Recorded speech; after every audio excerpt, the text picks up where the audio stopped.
Ronaldo, desculpa te cortar, o Cleiton acabou de fazer. Ronasso, conte como foi a sua primeira nomeação. Qual foi a sua dificuldade? Porque você, Ronasso, não tinha experiência nenhuma com perícia. Nunca tinha pensado. Deixa eu perguntar a fofoca. Por que você resolveu ser perito, já que você nunca tinha tido experiência, e depois a gente fala a pergunta do Cleiton aqui? Então, professor, eu já tenho uma profissão, né, e ganho razoavelmente bem nessa profissão. Mas, com o passar do tempo, ela vai ficando estatizada, né? A gente acomoda isso. E aí eu procurava na internet alguma coisa que eu pudesse fazer, algum tipo de trabalho que me rendesse alguma coisa. E eu vi um vídeo seu na internet, no YouTube. E aí isso me despertou a atenção. Digo, mas como é que é isso? Porque o senhor falava, né? Porque a gente pensa que quando ouve a palavra perito, pensa que tem que ser doutor em alguma coisa, em direito, né? E concurso público, essas coisas, tudo, é isso que pensa, normal. E é normal pensar isso. E eu pensei. Aí eu digo assim, vamos ver como é que é, né? Porque a gente fica meio cético no início, né? Aí terminou o workshop, né? Essa semana que o senhor está abrindo aqui para os novos colegas e tal. E eu fiquei naquela assim, vou ou não vou? Vou ou não vou? Vou. E aí, professor, na época eu não tinha dinheiro, eu parcelei a inscrição. Isso é importante, porque muita gente aqui, Ronasso, talvez está com dificuldade financeira. E você estava passando por um momento delicado financeiro também. Estava. Mesmo eu tendo um trabalho, professor, chega um determinado momento que você se desequilibra, sabe? Não tem jeito. Em algum momento acontece isso. E tem outras pessoas que, infelizmente, não têm essa felicidade de ter um trabalho, né? Mas eu digo para vocês, ó, aí eu investi, foram 4 meses de curso, a gente assistiu as aulas todas, aulas muito boas.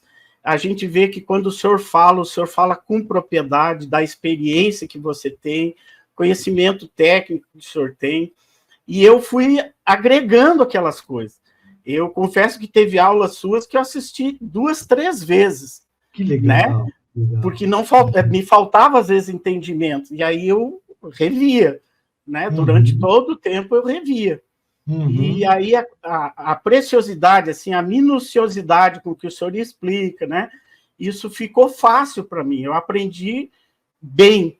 Né? Esses dias eu ainda coloquei numa impugnação de quesitos que eu aprendo bem, né? Não, eu aprendo o que faço e faço bem o que eu aprendo.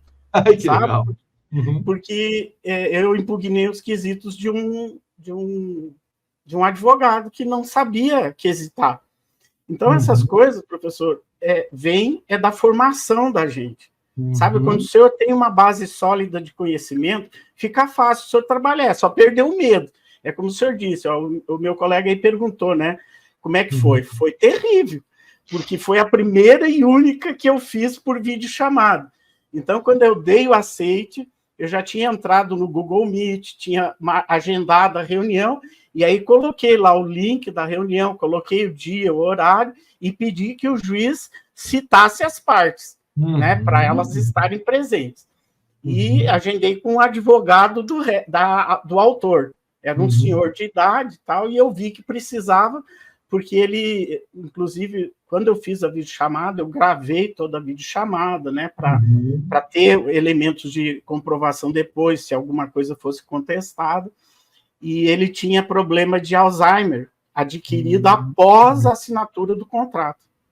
Sabe? Aí, para não deixar dúvida, eu usei a assinatura da carteira de identidade dele, porque as que foram coletadas não serviam porque estavam alteradas, e o advogado podia contestar, né, de que a temporalidade entre a assinatura do contrato e a assinatura eram divergentes e eu não poderia usar os dois para fazer a coisa. Então, eu já fiz com a carteira de identidade, citei isso no laudo, que eu estava fazendo com a identidade, porque ele tomava medicação controlada, e já tinha 8 anos que ele tinha assinado o contrato, e as assinaturas coletadas agora diferiam da época. E aí eu peguei a da identidade, que tinha 1 ano de diferença da assinatura do contrato.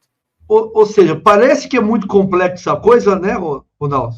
Mas se a gente for pensar bem, no processo você tem praticamente 2 assinaturas para poder analisar, que é a assinatura da pessoa que está em documento e a assinatura do contrato. Muitas vezes que a gente tem que fazer aquele joguinho de 7 erros que a gente brinca, Exatamente. né?